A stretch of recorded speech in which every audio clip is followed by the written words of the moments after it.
शिवसेना के बागी अरकान असेंबली को सुप्रीम कोर्ट से राहत मिलने के बाद फ्लोर टेस्ट को लेकर हलचल तेज हो गई है।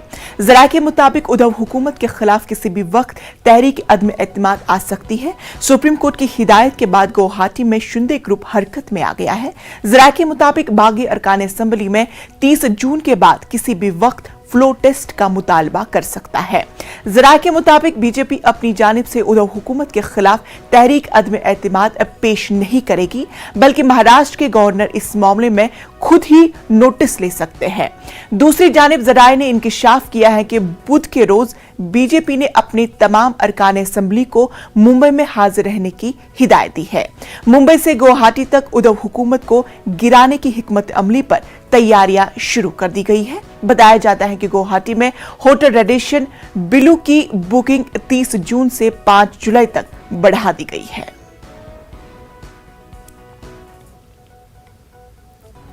शिवसेनेमध्ये किंवा शिवसेनेला मानणारी जनता या अशा प्रकारच्या कोणत्याही विचाराला स्थान देत नाही, हे लक्षात घ्या।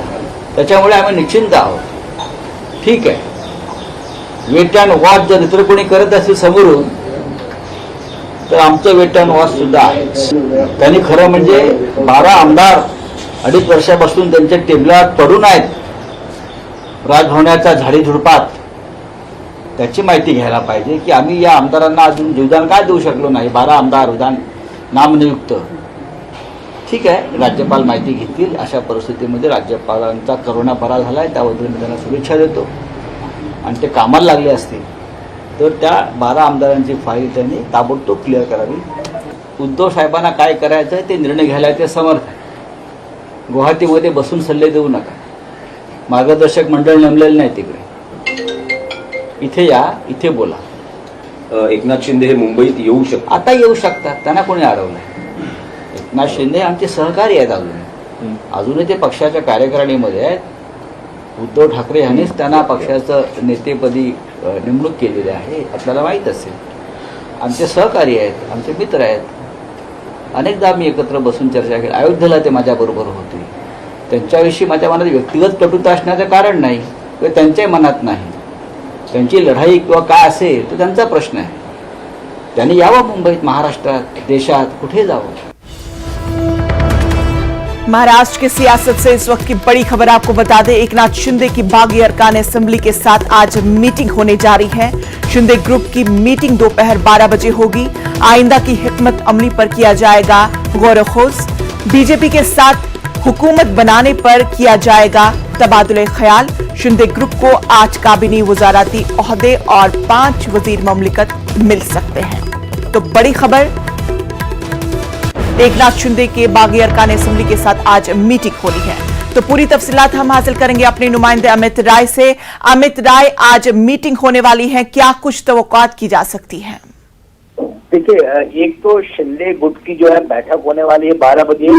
आगे की रणनीति की चर्चा होगी और बीजेपी के साथ सरकार बनाने पे मंथन होगा, जो हमारे सूत्र बता रहे हैं। सूत्र ये भी बता रहे हैं, अगर बीजेपी और शिवसेना के शिंदे गुट के मिलकर सरकार बनती है तो शिंदे ग्रुप को जो है 8 कैबिनेट मंत्री पद और 5 राज्य मंत्री पद जो है मिल सकता है जी। और हमारे सूत्र ये भी बता रहे हैं कि इसमें जो मंत्री बनेंगे उनके नाम, जो संभावित नाम है, एकनाथ शिंदे, गुलाबराव पाटिल, दादा भूसे, दीपक केसरकर, उसके अलावा मैं आपको बताऊं शंभूराज देसाई, अब्दुल सत्तार, संजय सिरसाट, ये मंत्री बन सकते हैं। ये संभावित नाम है जो हमारे सूत्र बता रहे हैं कि अगर शिंदे गुट और बीजेपी की सरकार बनती है ये लोग मंत्री जो है बन सकते हैं। सूत्र हमारे ये भी बता रहे हैं कि बीजेपी 29 मंत्री पद अपने पास रखेगी। दूसरी खबर मैं आपको दे दूं, 2:30 बजे जो है महाराष्ट्र कैबिनेट की बैठक मंत्रालय में बुलाई गई। हालांकि विरोधी पक्ष का ये कहना है सरकार अल्पमत में है तो कैसे ये कैबिनेट बैठक बुला सकती है, लेकिन 2:30 बजे बैठक होने वाली है और आज की बैठक में कुछ बड़े फैसले जो है लिए जा सकते हैं।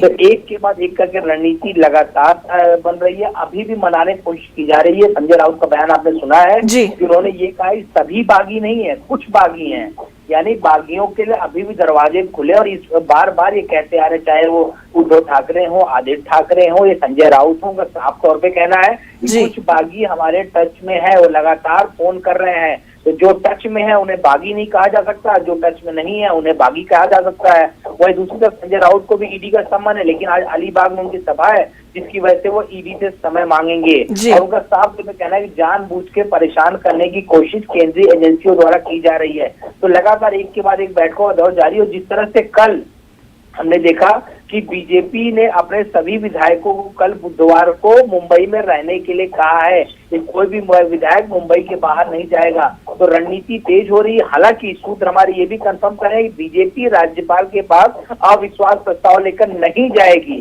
या तो शिंदे गुट जाएगा या राज्यपाल जो है खुद ही जो है इस पे संज्ञान ले सकते हैं। जी, तो चलिए अमिताभ का बेहद शुक्रिया। तमाम तर अब तस्वीरें साफ होने वाली हैं, वो आईना वक्त में है, हमें पता चल जाएगा कि क्या कुछ तस्वीरें सामने निकल कर आ जाएगी। फिलहाल तफसीलात के लिए आपका शुक्रिया।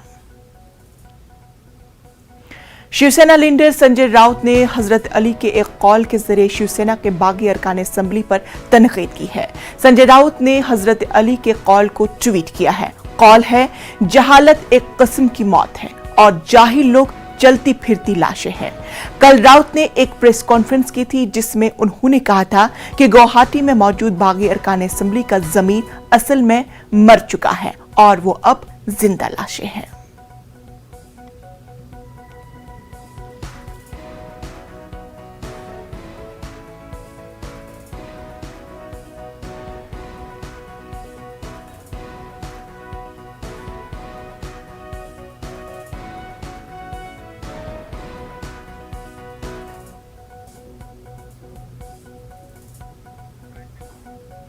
जहां एक तरफ रियासत में सियासी माहौल गर्म हो रहा है, वहीं दूसरी तरफ ईडी की तरफ से सियासी लीडरों से तफ्तीश जारी है। शिवसेना लीडर संजय राउत को ईडी ने आज पूछताछ के लिए हाजिर होने का समन जारी किया है। ताहम संजय राउत का आज पूछताछ के लिए हाजिर होने का इम्कान कम ही नजर आ रहा है।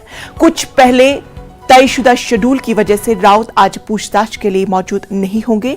ईडी के समन के बाद संजय राउत ने अपने ऑफिशियल ट्विटर हैंडल से ट्वीट करते हुए लिखा था कि ईडी की कार्रवाई एक सियासी साजिश है और अगर उनका सर कलम कर दिया जाए तब भी वो गुवाहाटी नहीं जाएंगे क्योंकि वो सिख सच्चे शिवसैनिक हैं। माझे पुढे काही दिवस हे पक्षाचे कार्यक्रम आहेत, ते माझ्यासाठी महत्त्वाचं आहे। या दरम्यान जर ईडीला वाटलं की त्यांना मला अटक करायची आहे तर मी जिथून आहे तिथून त्यांनी मला अटक करू शकतात। म्हणजे तुम्ही ईडी चौकशीला जी वेळ दिलेली आहे त्याला तुम्ही जाणार नाही? मला काही कायदेशीर गोष्टी मला माहिती आहेत। ज्या क्षणी मी मोकळा होईन त्या क्षणी मी ईडी समोर जाईन। मी कायद्याचं पालन करणारा माणूस आहे, मी लॉ मेकर आहे, मी खासदार आहे, मला माहिती आहे कायदा काय आहे। जरी कायद्याचे या काम करणाऱ्या एजन्सी चुकीच्या वागत असल्या, बेकायदेशीर वागत असल्या तरी मी कायद्यानं वागणारा माणूस आहे। महाराष्ट्र का सियासी बहरान गहराता हुआ नजर आ रहा है। गवर्नर भगत सिंह कोश्यारी ने उद्धव हुकूमत से जानकारी मांगी है। 3 दिन में मंजूर शुदा तजावीज और फाइलों की जानकारी मांगी गई है। गवर्नर के प्रिंसिपल सेक्रेटरी संतोष कुमार ने एक खत लिखा है जिसमें 22, 23 और 24 जून को मंजूर शुदा तजावीज की मालूमात तलब किए हैं। हालांकि गवर्नर हुकूमत की उन तजवीज़ात को मनसूख नहीं कर सकते हैं, ताहम अगर नई हुकूमत तश्कील दी जाती है तो वो इस पर एतराज जता सकती है। महाविकास अघाड़ी हुकूमत में इत्तेहादी एनसीपी और कांग्रेस के ज़ेर कंट्रोल महकमों से 22 से 24 जून तक मुख्तलिफ तरक्याती कामों के लिए सैकड़ों करोड़ रुपए जारी करने का सरकारी हुक्म जारी करने के बाद गवर्नर के दफ्तर ने मालूमात फराहम करने की हिदायत दी है। गवर्नर के दफ्तर से जारी करदा खत के मुताबिक गवर्नर ने 22 से 24 जून तक रियासती हुकूमत की तरफ से जारी करदा GR सर्कुलर के बारे में मुकम्मल जानकारी फराहम करने को कहा है।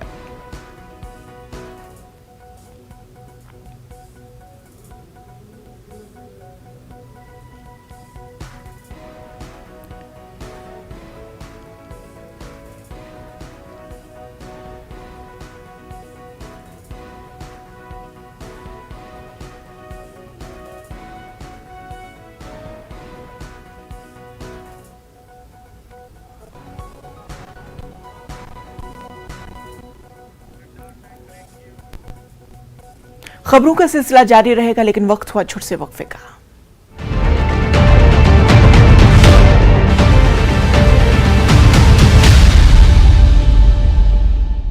ब्रेक के बाद इस्तकबाल अब बात करते हैं जम्मू कश्मीर की, जहां जिला पुलवामा में कोल्ड स्टोरेज के छत से गिरने से 2 गैर मकामी मजदूरों की मौत हो गई है। माफ कीजिएगा, कोल्ड स्टोरेज के छत से गिरने से 2 गैर मकामी मजदूरों की मौत हो गई है। दोनों की शिनाख्त लुदाव कुमार और जुगुल कुमार के तौर पर हुई है। दोनों मजदूर बिहार के सेवान के रहने वाले थे।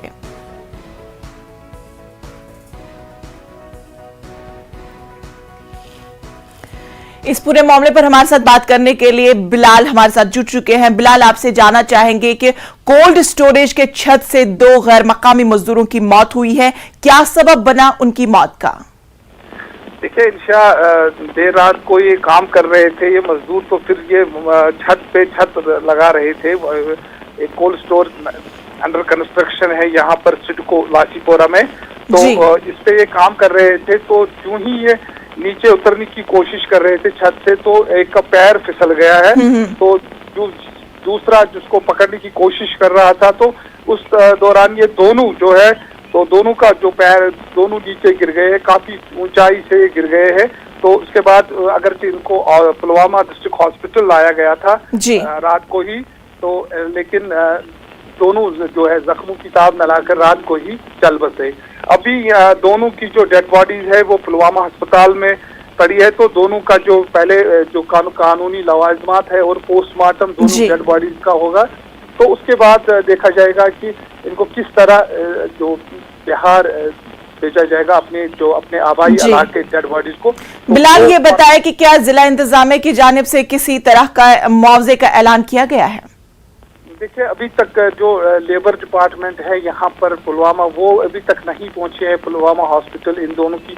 और जो यहाँ पर देखने वाली बात यह है कि जो कोल्ड स्टोरेज का जो ओनर है वो भी अभी तक नहीं आ रहा है। तो अब हमारी जो बात हुई है जो सिडको इंडस्ट्रियल एस्टेट का जो प्रेसिडेंट है यूनिट होल्डर्स का, तो उससे हमारी बात हुई, तो उसने कहा कि ये यकीन दहानी कराई कि इनके साथ जो एस्टेट का जो जहाँ पर ये काम कर रहे थे, तो उसके मसला उठाया जाएगा और डेड बॉडीज को पूरी लीगल फॉर्मेलिटीज के बाद जो लवाहकीन है और घर पहुंचाने का जो जिम्मेवार है वो दिया जाएगा। तो अभी तक जो लेबर डिपार्टमेंट है यहाँ का पुलवामा का, वो अभी यहाँ पर नहीं पहुंचा है। जो पोस्टमार्टम की जो फॉर्मेलिटीज अभी चल रही है, यहाँ तक अभी तक वो नहीं पहुंचा है। अलबत्ता डॉक्टरों की एक स्पेशल टीम पहुंची है, तो वो अभी पोस्टमार्टम कर रहे हैं। तो चलिए बिलाल, तफसीलात के लिए आपका बेहद शुक्रिया। राजस्थान के जालूर में हुए टक्कर के नतीजे में 5 अफराद हलाक हो गए हैं। हादसा नेशनल हाईवे 325 पर हुआ। कार तखतगढ़ से आहोर जा रही थी। वजीर आजम नरेंद्र मोदी ने जालूर हादसे पर दुख का इजहार किया।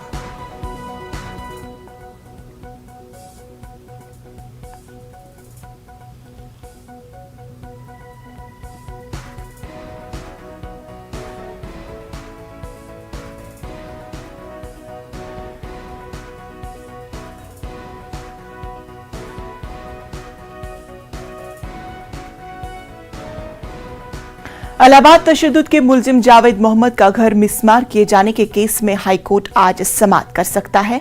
पीर के रोज जावेद मोहम्मद की अहलिया परवीन फातिमा की अर्जी पर समाअत मुलतवी हो गई थी। कोर्ट की डिवीजन बेंच ने इस समाअत से खुद को अलग कर लिया था, लिहाजा इस केस को चीफ जस्टिस को रेफर कर दिया गया था।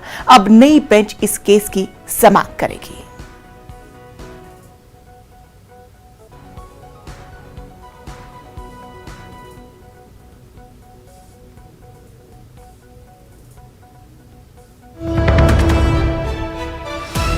दिल्ली से इस वक्त की बड़ी खबर आपको बता दें, इलाहाबाद में मोहम्मद जावेद के घर को मिसमार किए जाने का मामला। जंतर मंतर पर आज वेलफेयर पार्टी का एहतजाज। शाहीन बाग में वेलफेयर पार्टी के 50 कारकुनान को हिरासत में लिया गया है। हिरासत में लिए गए कारकुनान को कालकाजी थाने लाया गया। तो बड़ी खबर, इलाहाबाद में मोहम्मद जावेद के घर को मिसमार किए जाने के मामले के ताल्लुक से जंतर मंतर पर आज वेलफेयर पार्टी की जानिब से एहतजाज किया जा रहा है। शाहीन बाग में वेलफेयर पार्टी के 50 कारकुनान को हिरासत में लिया गया है। हिरासत में लिए गए कारकुनान को कालकाजी थाने लाया गया। तो बड़ी खबर, जावेद मोहम्मद के घर के मिसमार के ताल्लुक से आज जंतर मंतर पर एहतिजाज किया जा रहा था, ताहम वेलफेयर पार्टी के कारकुनान को हिरासत में लिया गया है और कालकाजी थाने में लाया गया है। दूसरी बड़ी खबर आपको बता दें, कानपुर से 3 जून तशद्दुद मामले में नई एसआईटी तश्कील दी गई है। टीम की कमान डीसीपी ईस्ट के हाथों में दी गई है। तफ्तीशकार भी तब्दील किए गए। जांच के पहले बनाई गई 4 टीमों को तहलील किया गया। बड़ी खबर कानपुर से, 3 जून तशद्दुद मामले में नई एसआईटी तश्कील दी गई। टीम की कमान डीसीपी ईस्ट के हाथों में दी गई। तफ्तीशकार भी तब्दील किए गए। जांच के पहले बनाई गई 4 टीमों को तहलील किया गया। तो पूरे मामले पर हमारे साथ बात करने के लिए कानपुर से संदीप हमारे साथ जुड़ चुके हैं। संदीप, जानना चाहेंगे टीम को आखिर क्यों तहलील किया गया और क्या जरूरत पड़ी कि नई टीम को तश्कील दी गई? देखिए, इनका जिस तरह से एसआईटी का गठन किया गया था, जब हिंसा का मामला हुआ उसके बाद से लगातार अलग अलग जांच के लिए अलग अलग एसआईटी बनाई गई थी। उसके बाद अब एक नई एसआईटी बनाई गई है जिसमें पिछली 4 एसआईटीओं को भंग कर दिया गया है और जो नई एसआईटी बनाई गई है उसमें नए लोगों को रखा गया है। इसमें डीसीपी पूर्वी को एसआईटी का अध्यक्ष बनाया गया है, साथ ही एडिशनल डीसीपी को पर्यवेक्षक बनाया गया है। तो कहीं ना कहीं जिस तरह से ये भंग की गई है, जो पुलिस अधिकारियों का कहना है कि ये इसलिए भंग की गई है क्योंकि जो इसमें अधिकारी लगे हुए थे इस एसआईटी टीम में, वो अन्य विभाग के कार्य नहीं कर पा रहे थे, इसलिए एसआईटी को भंग किया गया है और नई एसआईटी जांच के लिए बनाई गई है। जी इंसान, ये बताएं संदीप, अब इस तफ्तीश के दौरान, इब्तिदाई तफ्तीश के दौरान कुछ चीजें सामने निकल कर आ चुकी है? जी बिल्कुल, जिस तरह से लगातार पुलिस जांच कर रही है उसके बाद कार्रवाई कर रही है। पुलिस ये तस्वीर साफ कर देना चाहती है कि निर्दोषों पर कार्रवाई नहीं होगी, जिसके लिए वो एक कमेटी बनाई गई थी जांच के लिए कि जो निर्दोष होंगे वो अपने आवेदन करेंगे, उनके परिवार वाले आवेदन करेंगे। अगर वो निर्दोष पाए जाएंगे तो उनको 169 की कार्रवाई के तहत, कानूनन कार्रवाई के तहत उनको रिहा किया जाएगा। तो वहीं दूसरी तरफ जब जांच आगे बढ़ती जा रही है, जिनके सामने आरोपियों के नाम निकल कर सामने आ रहे हैं उन पर लगातार कार्रवाई हो रही है। जिस तरह से कल की बात की जाए तो कल लगातार मुख्तार बाबा, जिन पर फंडिंग का आरोप लगाया गया है और जो शत्रु संपत्ति है उन पर कब्जे का आरोप है, उन पर लगातार कार्रवाई जारी है, उनकी गिरफ्तारी हुई। इसके बाद कल जो उनके प्रतिष्ठान है, यहाँ पर दुकानें हैं, बाबा बिरयानी के नाम से तकरीबन 6 दुकानें हैं, वहां पर एक साथ छापेमारी हुई। एसडीएम वहां पर खुद पहुंचे और 3 दुकानों को सीज कर दिया गया। जी तो चलिए, आपका तफसीलात के लिए बेहद शुक्रिया। शाहपुर में जी पलोंजी ग्रुप के चेयरमैन पलोंजी मिस्त्री का कल रात मुंबई में 93 साल की उम्र में इंतकाल हो गया।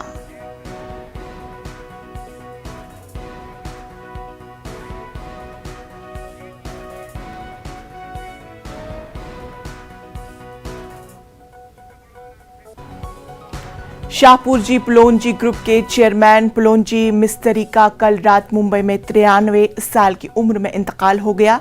शाहपुर जी पलोंजी ग्रुप मुल्क के मशहूर कारोबारी घरानों में से एक है। 150 साल से ज्यादा पुराने ग्रुप का शुमार हिंदुस्तान की सफ़े अव्वल की कंपनियों में होता है। इस ग्रुप को कामयाबी की बुलंदियों पर पहुंचाने का सेहरा पलोंजी मिस्त्री को जाता है। पलोंजी ग्रुप का कारोबार कंस्ट्रक्शन, इंजीनियरिंग और रियल एस्टेट समेत दीगर कई शोबों में फैला हुआ है। पलोंजी मिस्त्री को उनकी शानदार खिदमात का एतराफ करते हुए साल 2016 में पद्म भूषण से भी नवाजा गया था। पलोंजी मिस्त्री की पैदाइश 1929 में हुई थी। सिर्फ अपने काम से काम रखने वाले पलोंजी मिस्त्री ने शहरत और नामवर हमेशा खुद को दूर रखा, इसलिए वो एक हल्के में गुमनाम अरबपति के नाम से भी जाने जाते हैं। दुनिया की अमीर तरीन लोगों के फहरिस्त में उनका 41वां नंबर है।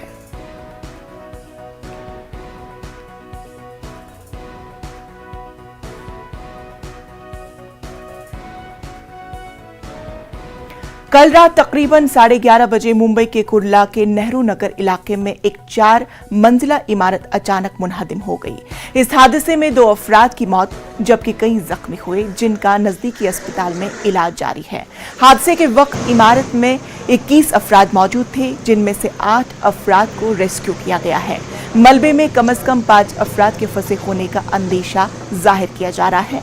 फंसे लोगों को निकालने के लिए एनडीआरएफ की टीम को भी बुलाया गया है।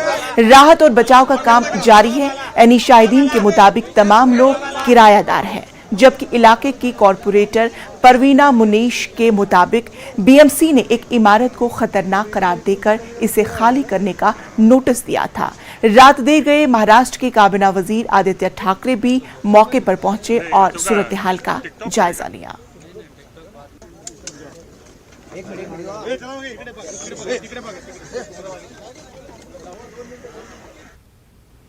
मुल्क में कोरोना के नए मामलों में आज नुमाया कमी दर्ज की गई है। जारी आदाद-ओ-शुमार के मुताबिक 11,793 नए मामलों की तस्दीक हुई है, जबकि इसी अरसे में 27 मरीजों की मौत हो गई है। गुज़िश्ता कुछ दिनों के दौरान नए मामलों में दर्ज की तेजी के सबब मुल्क में कोरोना के एक्टिव मामलों में इजाफा हुआ है।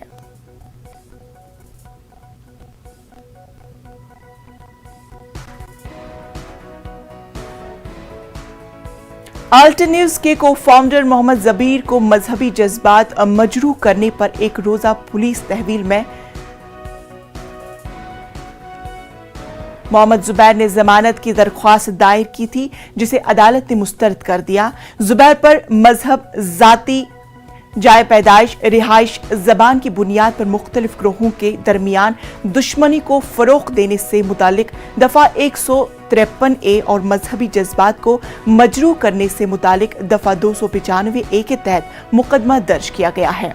अल्ट न्यूज के एक दीगर को फाउंडर प्रतीक सिन्हा के मुताबिक जुबैर को दिल्ली पुलिस के स्पेशल सेल ने 2020 में एक मुख्तलिफ केस में पूछताछ के लिए बुलाया था, जिसके लिए उन्हें पहले ही हाईकोर्ट से गिरफ्तारी से इस्तिस्ना मिल चुका है। ताहम पुलिस के मुताबिक अब जुबैर को किसी और मामले में दर्ज एफआईआर के तहत गिरफ्तार किया गया है।